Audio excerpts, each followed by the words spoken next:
ओम अज्ञानतिमिरान्धस्य ज्ञानञ्जनशलाकय चक्षुरुन्मिलितं तस्मै श्रीगुरुवे नमः। श्रीचैतन्यमनोभीष्टं स्थापितं येन भूतले स्वयं रूपकदा मह्यं ददाति स्वपदान्तिकं। वन्देऽहं श्रीगुरुः श्रीयुतपदकमलं श्रीगुरून् वैष्णवाचं श्रीरूपं साग्रजातं सगण रघुनाथान्वितं तं सजीवं साद्वैतं सावधूतं परिजनसहितं कृष्णचैतन्यदेवं श्रीराधाकृष्णपादान् सगण ललिता श्रीविशाखान्विताश्च नित्यानंदम नमस्तुभ्यं प्रेमानंद प्रदायते कलौ कल्मस्य नाशाय जानवे पतये नमः। नमो महावदन्याय कृष्ण प्रेम प्रदायते कृष्णाय कृष्ण चैतन्य नामिने गौरद्दिसे नमः। अनर्पित चरिचिरात करुणावतीर्ण कलौ समर्पित उन्नत उज्ज्वल रसो स्वभक्ति श्रियम हरिपुरट सुंदर भूतकदम्ब संदीपितम सदा हृदय कंदरे स्फुरतु सचिनंदनम। संसार दुःख जलधो पतितस्य कामा क्रोधादीन क्रम करे कवलीकृतस्य दुर्वासना निगडितस्य निराश्रियस्य चैतन्य चंद्रमं देहि पदावलंबम्। चैतन्य चंद्र मम हृदय कुमुदम विकास्यम हृदय विदेहि निज चिंतन भृंगरंगे किंचापराधतिमिर निविड विधूयम पादामृतम सदाय पायत दुर्गतम माम। आजानुलंबित भुजो कनकावदातो संकीर्तने कपितरो कमलायताक्षो विश्वम्बरो द्विजवरो युगधर्मपालो वंदे जगत्प्रियकरो करुणा अवतारो। नमस्त्रैकाल सत्याय जगन्नाथाय सुताय च सभृत्याय सपुत्राय सकलत्राय ते नमः। अतीर्णो साकरुण्यो परिच्छिन्नो सदीश्वर श्रीकृष्ण चैतन्य नित्यानंदो द्वय भ्रातरं भजे स जयतु विशुद्ध विक्रमं कनकाभ्यं कमलायते वर्जानुनं विलम्बितं खड्गभुज बहुधा भक्ति रसाभिनर्तकम्। जयति जयतु देव कृष्ण चैतन्य चंद्रो जयति जयतु कृतस्य नित्या पवित्रम जयति जयतु वृत्तस्य विश्वेश्वमूर्ति जयति जयतु नृत्य तरूप सर्वप्रियाणं पंचतत्वात्मकं कृष्णं भक्तरूप स्वरूपकं भक्तावतारं भक्ताख्यं नमामि भक्ति शक्तिकम्। हे कृष्ण करुणा सिंधु दीनबंधु जगतपतये गोपेश गोपिका कांत राधा कांत नमस्तुते तप्त कांचन गौरांगे श्री राधे वृंदावनेश्वरी वृषभानुसुते देवी प्रणमामि हरिप्रिये वाञ्छाकल्पतरुभ्यश्च कृपा सिन्धुभ्यो च पतितानां पावनेभ्यो वैष्णवेभ्यो नमः। जय श्री कृष्ण चैतन्य प्रभु नित्यानंद श्री अद्वैत गदाधर श्रीवासादि श्री गौर भक्तवृंद। हरे कृष्ण कृष्ण कृष्ण हरे हरे हरे राम राम राम हरे हरे। तो हम लोग कल नित्यानंद प्रभु का अवतरण की कथा सुन रहे थे, उसको आज हम लोग कंटिन्यू करेंगे। बोलते हैं राड माजे एक चक्र नामे आछे ग्राम यही अवतीर्ण नित्यानंद भगवान। राड देश में एक चक्र नामक ग्राम में भगवान नित्यानंद का अवतरण हुआ। तो भगवान नित्यानंद प्रभु राड देश जहाँ पर गंगा का उद्गम नहीं है, मतलब गंगा होकर नहीं बहती है, उसको राड देश बोलते हैं, ठीक है ना। वहां पर भगवान नित्यानंद प्रभु प्रकट हुए। बोलते हैं कि आर लूप लाइन के में मल्लार स्टेशन के 4 कोस की दूरी पर वर्तमान वीरचंद्रपुर और गर्भवास आदि ग्राम ही पहले एक चक्र नाम से जाना जाता है, जहां भगवान नित्यानंद प्रभु का प्राकट्य हुआ। हड़ाई पंडित नाम शुद्ध विप्रराज मूले सर्व पिता ताने करे पिता ब्याज। यद्यपि नित्यानंद प्रभु मूल में सबके पिता हैं, तथापि उन्होंने शुद्ध विप्रराज श्री हड़ाई पंडित को पिता के रूप में अंगीकार किया। भगवान नित्यानंद प्रभु वास्तव में सबके पिता हैं, लेकिन उन्होंने क्या किया, अपने मनुष्य लीला में उन्होंने हड़ाई पंडित को अपने पिता के रूप में अंगीकार किया। बोले हड़ाई पंडित या हड़ाई ओझा मैथिली ब्राह्मण कुल में उत्पन्न हुए थे। उनकी पत्नी का नाम पद्मावती था। भगवान श्री नित्यानंद प्रभु सारे ब्रह्मांड और वैकुंठ एवं समस्त जीवों और विष्णु तत्वों के जनक होते हुए भी हड़ाई पंडित और पद्मावती माता के पुत्र के रूप में अवतीर्ण हुए। कुछ दिनों पहले से नित्यानंद प्रभु को ब्राह्मणों से के निम्न कुल से आविर्भूत होकर जो मिथ्या बात कही गई वो नितांत भृत्य शून्य और कपट स्मार्त और उनके दासों की ईर्ष्या को बढ़ाने वाला विष्णु विद्वेष मात्र है। इस तरह से नित्यानंद प्रभु क्या करते हैं, हड़ाई पंडित को अपना पिता और को अपनी माता के रूप में स्वीकार करके इस धरती पर अवतरण लेते हैं। कृपा सिंधु भक्तिदाता श्री वैष्णव धाम राढ़े अवतीर्ण हैला नित्यानंद राम। कृपा सिंधु हैं, भक्ति दाता हैं, भक्ति के प्रदान करने वाले हैं, वैष्णव के धाम है, ऐसे नित्यानंद प्रभु राढ़ देश में अवतीर्ण होते हैं। महाजय जय ध्वनि पुष्प वरिशीर्ण संगोपांग देवता गणे कैले न तखन। उस समय देवताओं ने अलक्षित रूप से महान जय जय ध्वनि की और पुष्प वर्षा की।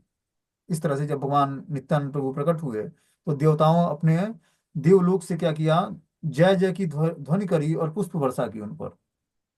देवताओं ने नित्यानंद प्रभु के प्राकट्य हेतु आनंद प्रकाश करते हुए जय ध्वनि और पुष्प वृष्टि की। यह साधारण प्रत्यक्षवादियों की समझ से बाहर है, ये साधारण व्यक्ति को समझ नहीं आएगा।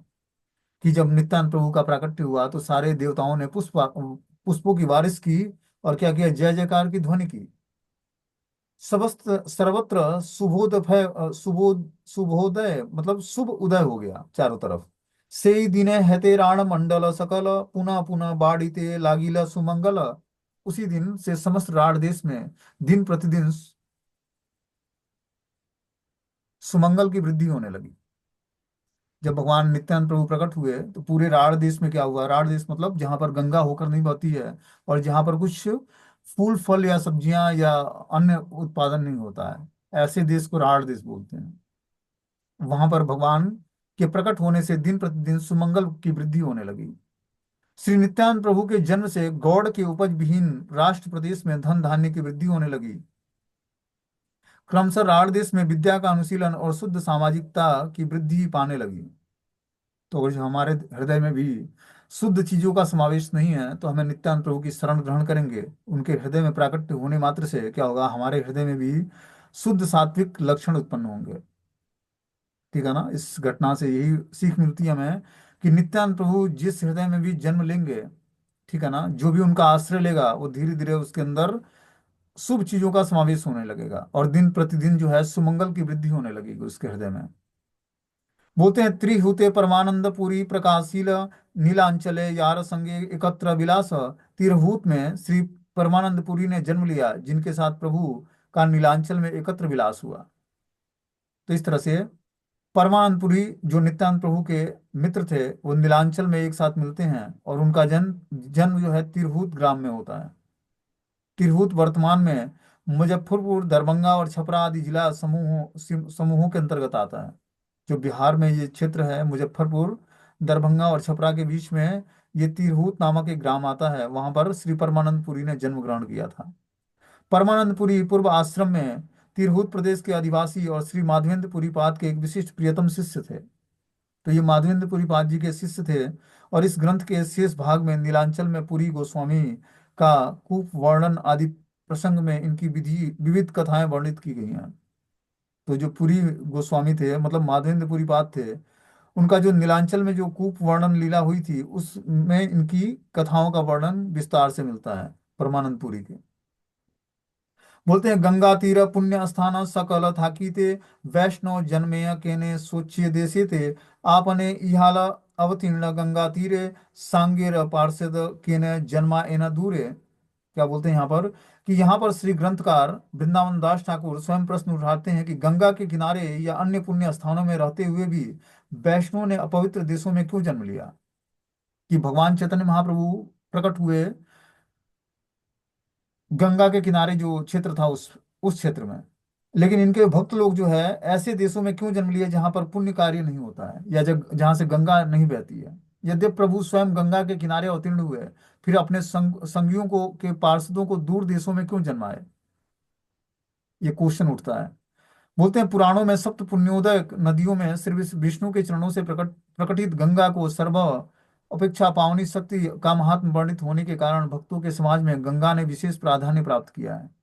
सप्त जो पुण्य नदियां हैं वो जो विष्णु चरणों से निकली हुई गंगा है उसको सर्वश्रेष्ठ महात्म्य में बताया गया है। और भक्तों के समाज में गंगा का एक विशेष प्राधान्य है।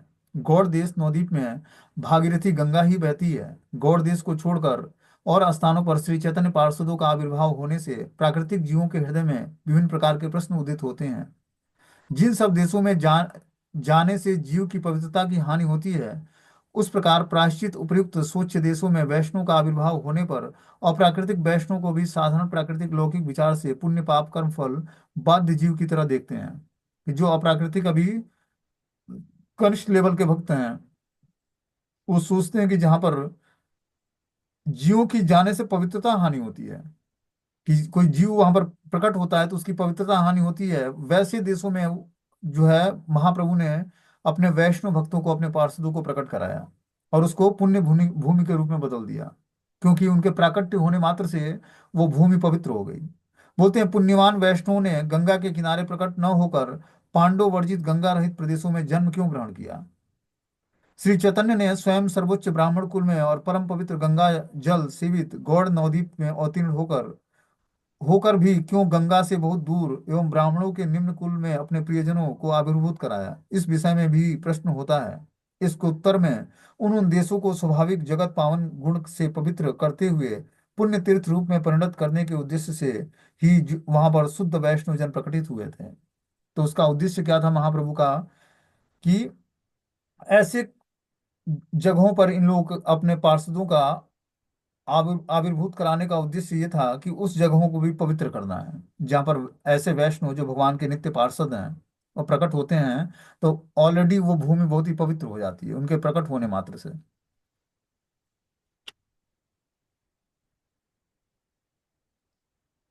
आगे इसमें बता रहे हैं कि ये देशे गंगा हरि नाम विवर्जित, ये देशे पांडव नहीं गैला कदाचित। अब ग्रंथकार वृंदावन दास ठाकुर स्वयं ही उत्तर देते हैं कि जो जो गंगा तथा हरि नाम से वर्जित क्षेत्र था, जिन देशों में पांडव कभी भी नहीं गए थे, जहां पर पांडव जब भगवान कृष्ण उपस्थित थे तो पांडवों ने सारे जगहों का भ्रमण किया था भगवान कृष्ण के आदेश से, इच्छाओं से। लेकिन जहां वो नहीं गए वहां पर गंगा नहीं बहती और हरि नाम का संकीर्तन नहीं होता है, उन देशों में भगवान चैतन्य महाप्रभु ने अपने पार्षदों को प्रकट किया। से सब जीवेरा कृष्ण वत्सल्य हैया महाभक्त सब जन्मायन आज्ञा दिया।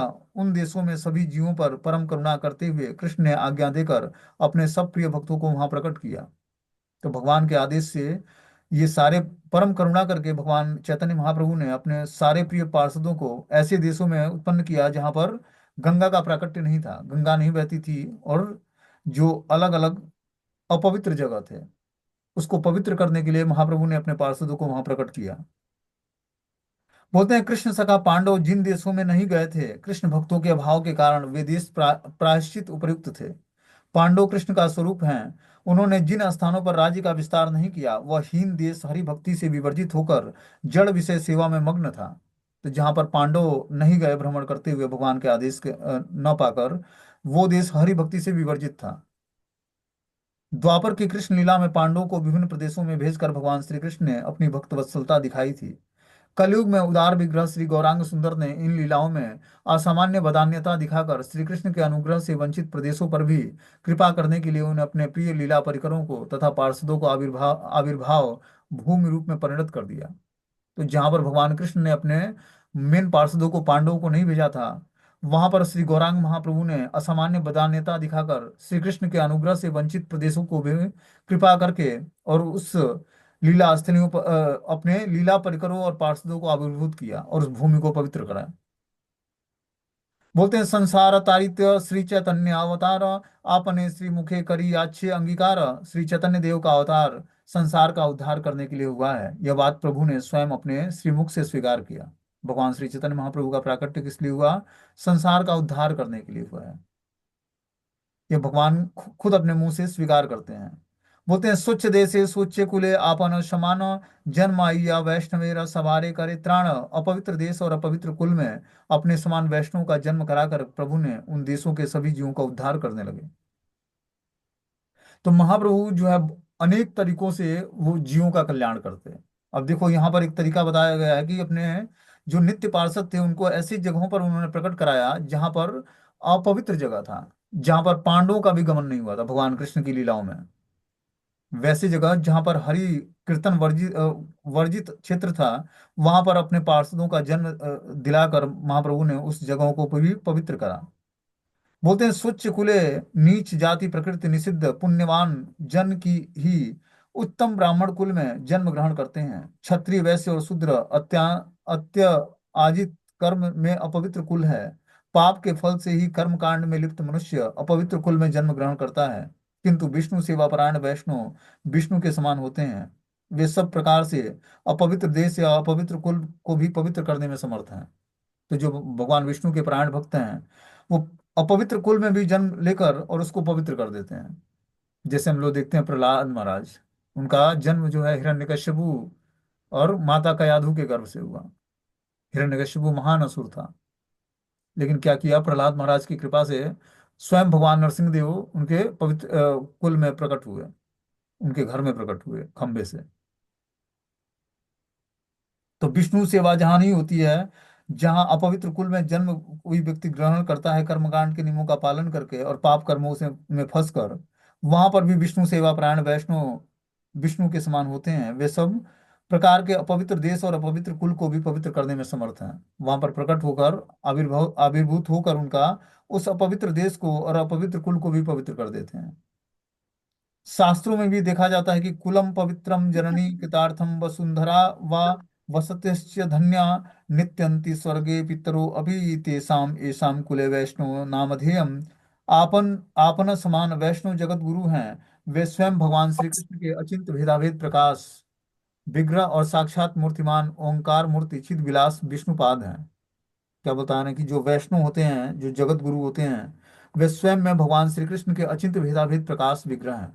मतलब अचिंत भेदाभेद प्रकाश विग्रह और साक्षात मूर्तिमान ओंकार क्या मूर्ति बोल रहे चिद विलास विष्णु। चार्जर?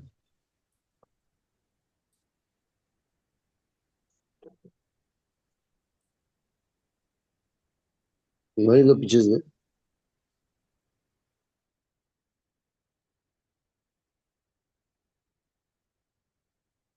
बोलते हैं यही देशे यही कुले वैष्णव अवतीर्ण तहार प्रभावे लक्ष्य योजन निस्तेर। जिस देश में और जिस कुल में वैष्णव जन्म लेते हैं उसके प्रभाव से लाखों योजन तक की जीवों का उद्धार हो जाता है। जहाँ पर भगवान के शुद्ध वैष्णव प्रकट होते हैं वहां पर लाखों योजन तक की जो है भूमि पवित्र हो जाती है, और लाखों योजन तक में जो भी जीव होते हैं उनका उद्धार हो जाता है एक वैष्णव के शुद्ध भक्त के प्रकट होने मात्र से। आगे बता रहे हैं ये स्थान है वैष्णव गण करे न विजय। से स्थान है अति पुण्य तीर्थमय। वैष्णव जिस स्थान पर गमन करते हैं वह स्थान अति पुण्यमय तीर्थ बन जाता है जहाँ पर वो गमन करते हैं। बोलते हैं महाभागवत या परमहंस वैष्णव अपनी दीनता के वश स्वयं को अशुचि मानकर अपने पवित्रता विधान के लिए तीर्थों में जाते हैं। यह सत्य है कि जिन जड़ लोगों के सम्मुख इस प्रकार वंचन लीला अभिनय अभिनय प्रदर्शन करते हैं किंतु वास्तव में वे समस्त तीर्थ स्थानों को पवित्र करने के लिए जाते हैं।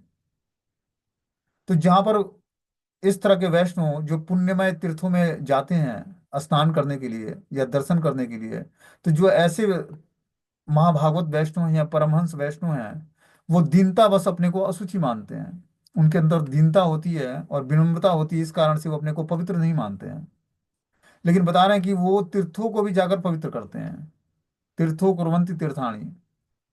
जो पवित्र वैष्णव है महाभागवत है उसके उपस्थिति मात्र से तीर्थ भी पवित्र हो जाता है,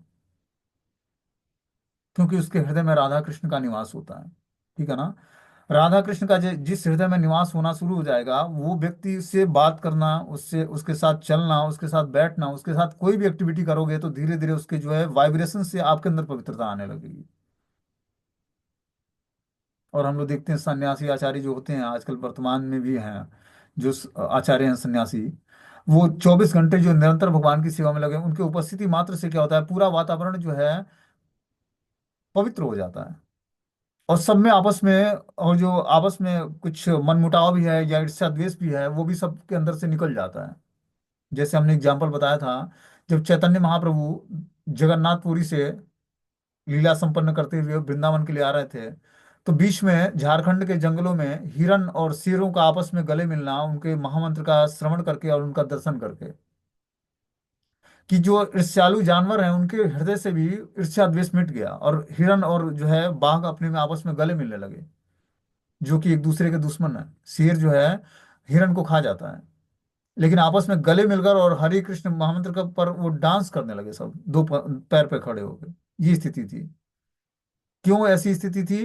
क्योंकि उनके अंदर ईर्ष्या देश नहीं था। आप देखते होंगे कि यहाँ पर बहुत सारे भांडीर वन और कौन कौन से वन है वृंदावन में, बहुत ही घने जंगल हैं, उसके बीच में महात्मा पड़े होते हैं उसी तरह, ठंड में बरसात में। और कोई उनको कुछ न तो कोई जानवर काटता है न कोई जंतु, और न कुछ उनको ठंडा लगता है। राग द्वेष से मुक्त बिल्कुल ही भगवान के चिंतन में प्रगाढ़ चिंतन में पड़े हुए हैं। और यहाँ पर घर घर में बैठे रहो वहां पर पता लगे किसी को सांप काट लेता है या बिच्छू काट लेता है, और वो एकांत जंगल में सुनसान अंधेरी रात में पड़े हुए हैं और भगवान का प्रगाढ़ चिंतन हो रहा है। ऐसे ऐसे भी महात्मा है जो जंगलों में छिप कर रहते हैं, एकांत भक्ति करते हैं वृंदावन के 12 वनों में। तो क्या है, राग द्वेष से मुक्त हैं, इसलिए जो सर्प या ईर्ष्यालु जानवर हैं वो भी उनको टच नहीं करते हैं। उनके पास आने मात्र से जो है नारद मुनि ने एक सर्प को भक्त बना दिया अपने प्रभाव से। अब वो सर्प जिस रास्ते से जाता, नारद मुनि के आदेश के अनुसार नारद मुनि ने उसको मंत्र दीक्षा प्रदान किया, उस सर्प के अंदर से जो है ईर्ष्या द्वेष की भावनाएं समाप्त हो गई। अब नारद मुनि कोई ऑर्डिनरी भक्त तो है नहीं भगवान के। भगवान के प्रगाढ़ और गाढ़ चिंतन में हमेशा डूबे रहते हैं और भगवान के परम शुद्ध भक्त हैं। उनके प्रभाव से एक सर्प भक्त बन गया। अब सर्प तो भक्त बन गया, उसको नारद मुनि ने बताया, देख भाई किसी को डसना नहीं है, अब तुझे काटना नहीं है किसी को। अब तू भक्त बन गया है, सबके मंगल के लिए कामना करनी है तुझे। तो नारद मुनि कुछ दिनों बाद आते हैं, फिर सर्प के वो भक्त बन गया होता है। बोलता है नारद मुनि, मैं तो डसना और काटना नहीं चाहता किसी को, लेकिन क्या करते हैं लोग, जब मैं जिस रास्ते से गुजरता हूँ तो सभी लोग मुझे पत्थर मारते हैं। उस समय क्या करना चाहिए हमें? उन्होंने बोला कि मैं काटने के लिए मना करा था, फुफकारने के लिए मना नहीं करा था। तुम अपना फन निकालो और फुफकारते रहो सबको। काटने की एक्टिविटी करो लेकिन काटो मत किसी को, जिससे सभी लोग तुमसे डरे रहें। भक्त बनने का यह मतलब नहीं कि पूरा समाज आपको दबाएगा। आपको क्या करना है? अपने वचनों से लोगों को कंट्रोल में रखना है। नहीं तो भक्तों की दुर्दशा कर देगा व्यक्ति, भौतिकतावादी व्यक्ति। अपनी आध्यात्मिक शक्तियों से सबको कंट्रोल करना है जो भौतिकतावादी व्यक्ति है। भक्तों के समाज में विनम्रता भरा व्यवहार और नॉन डिवोटी के बीच में ऐसा विनम्रता पेश नहीं करना है। उनके बीच में बिल्कुल बोल्ड रहना अपने को। तो इस तरह से भगवान नारद मुनि ने उस सर्प को भक्त बनाया जो ईर्ष्या द्वेष से मुक्त हो गया। तो एक और जो ईर्ष्या द्वेष से मुक्त भगवान का भक्त है, तो वो बहुत सारे लाखों जीवों का उद्धार कर सकता है। उसके उपस्थिति मात्र से क्या होगा, सबके अंदर से ईर्ष्या द्वेष निकल जाएगी। वही यहाँ पर बता रहे हैं कि जो है महाभागवत या परमहंस वैष्णव अपनी दीनता के बस स्वयं को असुचि मान करके अपनी पवित्रता विधान से तीर्थों में जाते हैं। यह सत्य है कि जड़ लोगों के सम्मुख इस प्रकार की वंचना लीलाभिनय प्रदर्शन करते हैं, किंतु वास्तव में वे समस्त पुण्य तीर्थों को भी पवित्र करते रहते हैं। अतीर्थ स्थान में वैष्णव के उपस्थित होने से और वहां उनके रहने से तीर्थ बन जाता है। जहाँ पर ऐसे वैष्णव जिनके हृदय में भगवान निवास करते हैं और ईर्ष्या द्वेष से मुक्त हैं, उनकी उपस्थिति मात्र से क्या होता है, और जो कोई अतीर्थ स्थान भी है जहाँ पर तीर्थ नहीं है, वो भी स्थान जो है तीर्थ बन जाता है। बोलते हैं कि श्रीमद् भागवतम के पहले अध्याय के 13वें अध्याय पहले स्कंद के 13वें अध्याय के 10वें श्लोक में श्री विदुर के प्रति युधिष्ठिर महाराज की उक्ति है कि भगवत विद्या भगवान तीर्थम भूता स्वयं प्रभु तीर्थे कुर्वन्ति तीर्थानि स्वांतम अस्थेन गदावृतम।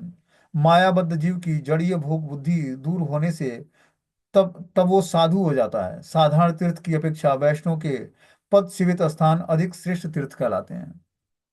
क्या बोलते हैं कि जो है, जो मायाबद्ध जीव है उसकी जड़ीय भोग बुद्धि दूर होने पर वो साधु बन जाता है। जो जड़ीय भोग बुद्धि है वो जब पवित्र हो जाती है तो वही व्यक्ति साधु बन जाता है। साधु मतलब भक्त बन जाता है वो।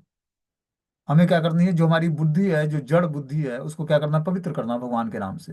जब हम भगवान के नाम का जप करेंगे और श्रीमद् भागवतम और भगवत गीता की कथाओं का श्रवण करेंगे, ठीक है ना, तो हमारी जो जड़ बुद्धि है, तमोगुणी बुद्धि है, वो धीरे धीरे पवित्र हो जाएगी और फिर हम भक्त बन जाएंगे भगवान के। बोलते हैं कि साधारण तीर्थ की अपेक्षा वैष्णव के पद सीवित स्थान अधिक श्रेष्ठ तीर्थ कहलाते हैं। जो साधारण तीर्थ है उससे कहीं सर्वश्रेष्ठ तीर्थ वो है जहां पर वैष्णव अपने पैर रखते हैं। कौन से वैष्णव? जो भगवान के परमहंस वैष्णव हैं, शुद्ध भक्त हैं भगवान के, जिनके हृदय में राधा कृष्ण निवास करते हैं। ऐसे वैष्णव की उपस्थिति मात्र से, पैर रखने मात्र से वहां पर तीर्थ बन जाता है, वो पवित्र तीर्थ बन जाता है। साधारण तीर्थ नहीं, पवित्र तीर्थ। स्वयं भगवान का चलता फिरता तीर्थ होता है जो भगवान के ऐसे भक्त होते हैं।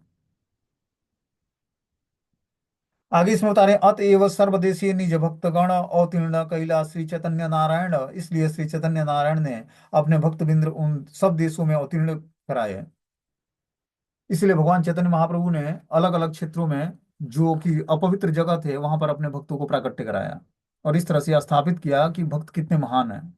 नाना स्थाने अवतीर्ण हैला भक्तगण, नौ दीपे आशीष सवार हैला मिलन। नौ दीपे इव प्रभु अवतार, अतएव नौ दीपे मिलन सवार। सभी भक्त विभिन्न स्थानों पर अवतीर्ण हुए परंतु उन सब का नवदीप में आकर मिलन हुआ। ठीक है ना। नवदीप धाम में सारे भक्त लोग मिलते हैं, और लेकिन अलग अलग स्थानों पर भगवान ने उनको अवतरण कराया, आविर्भूत हुए, लेकिन मिले कहाँ? नवदीप धाम में। वे सब भक्त वृंद जानते थे कि नवदीप में प्रभु का अवतार होगा, इसलिए सबका मिलन नवदीप में हुआ। श्री नवदीप एक ओर जैसे प्रेममय विग्रह श्री गौर सुंदर की आविर्भूत भूमि, दूसरी ओर असंख्य भुवन पावन भगवत लीला परिकर वैष्णव के वहां उपस्थित होने से वही नवदीप धाम समस्त जगत के मध्य महामहिमामयी रूप में विराजमान था।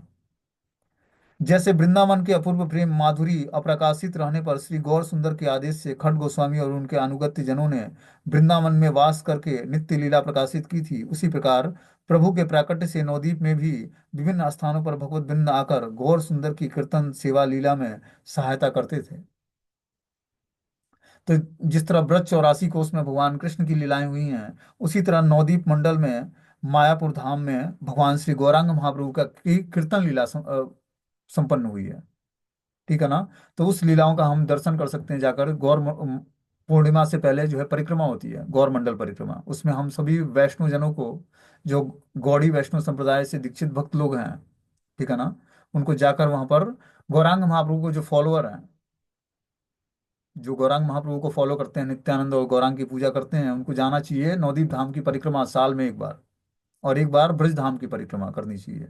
तब जाकर, जब तक हम गौर भगवान को नहीं जानेंगे, गौरांग महाप्रभु के तत्व को नहीं समझेंगे, तब तक राधा कृष्ण के तत्व को नहीं समझ पाएंगे।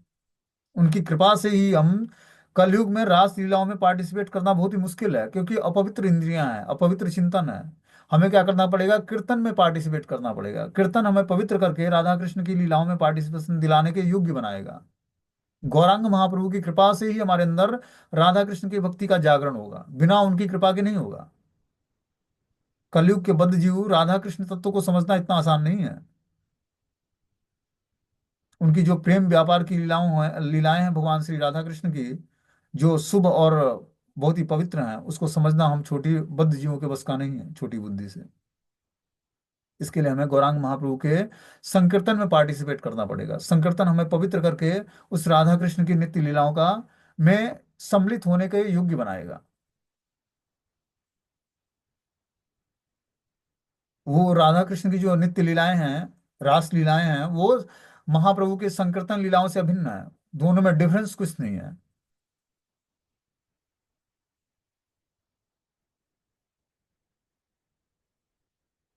आगे बता रहे हैं, नवदीपा हेना ग्राम त्रिभुवन नाही, यही अवतीर्ण हिला चैतन्य गोसाई। श्री नवदीप जैसे ग्राम त्रिभुवन में और नहीं है, जहाँ श्री स्वयं श्री चैतन्य महाप्रभु प्रकट हुए थे। बोलते हैं, प्रपंच में चतुर्दश भुवन वर्तमान है, उनमें भू भुव स्वः, ये तीनों भुवन मायाबद्ध जीवों के साधारण विचार क्षेत्र हैं। इसी त्रिभुवन में इस पृथ्वी पर जम्बूद्वीप ही श्रेष्ठ है। जम्बूद्वीप में भारतवर्ष श्रेष्ठ है। भारतवर्ष में फिर ब्रजमंडल और श्री गौर मंडल श्रेष्ठ है। उसमें 9 खंड पुण्यमय 9 वर्ष भिन्न श्री नवदीप ही सर्वश्रेष्ठ है। नवदीप की तरह सर्वश्रेष्ठ स्थान तीनों लोक में और कोई नहीं है, क्योंकि अमद दोदया महानिधि श्री गौरांग हरि ने इस स्थान पर योग्या योग्य पात्रा पात्र विचार रहित होकर देव दुर्लभ भगवत प्रेम आप पामर सबको दान किया है। इसलिए श्री नवदीप धाम की महिमा जगत में वस्तुतः अतुलनीय या अद्वितीय है।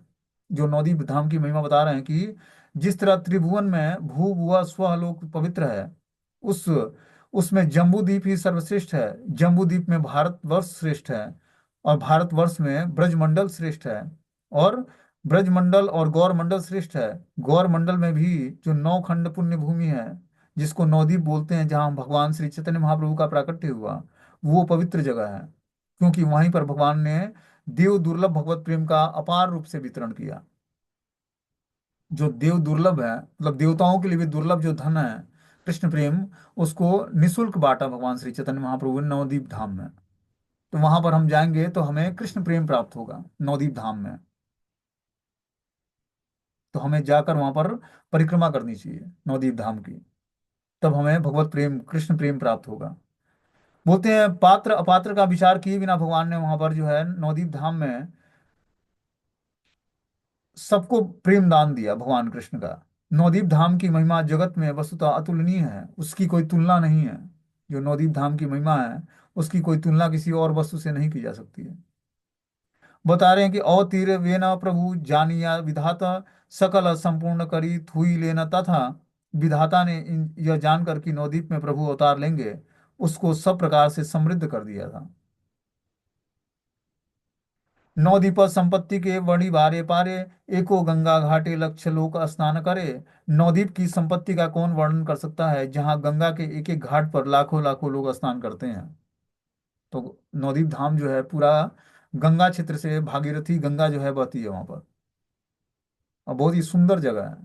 सुबह का वातावरण तो इतना रमणीय होता है कि पूरा सात्विक वातावरण होता है, और नारियल के पेड़ पेड़ और खजूर के वृक्ष हैं नदी के किनारे, और उसकी शोभा बढ़ जाती है।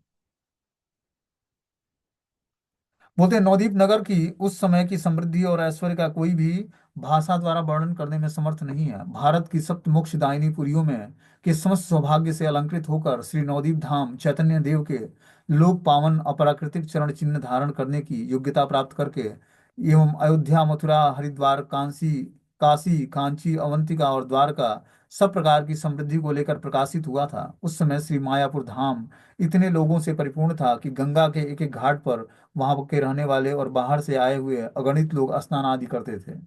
इतनी पवित्र भूमि थी, आज भी है पवित्र भूमि, कि वो अयोध्या, मथुरा, हरिद्वार, काशी, कांची, अवंतिका, द्वारका सब प्रकार की समृद्धि को धारण किए हुए हैं, सबको प्रकाशित किए हुए नवदीप धाम। स्वयं चैतन्य महाप्रभु ने सारे तीर्थों की सारी पुरियों को वहां पर उद्घाटित किया, बुलाया हुआ है। यहाँ तक कि राधा कुंड, श्याम कुंड को भी वहां पर स्थापित किया हुआ है। और इस तरह से बहुत ही पवित्र भूमि है। वहां पर व्यक्ति स्नान करके और अपने को पवित्र कर सकता है। बोलते हैं त्रिविध वय से एक जाति लक्ष्य लक्ष्य, सरस्वती प्रसादे सबे महादक्ष। एक एक जाति के त्रिविध बालक, युवा और वृद्ध वय प्राप्त लाखों लाखों मनुष्य थे, जो सरस्वती की कृपा से शास्त्रों में महानिपुण थे। तो नवदीप धाम जो था पहले विद्वानों की मंडली हुआ करती थी वहां पर। वह आज से नहीं प्रसिद्ध है कि भगवान चैतन्य महाप्रभु प्रकट हुए। उससे पहले वहां पर विद्वान लोग जो है संस्कृत और व्याकरण और भगवान के महापुराणों का पाठ करते थे, और सारे विद्वान नवदीप धाम में ही रहते थे। स्वयं पांडव भी वहां पर विचरण किए हुए हैं भगवान कृष्ण के आदेश से।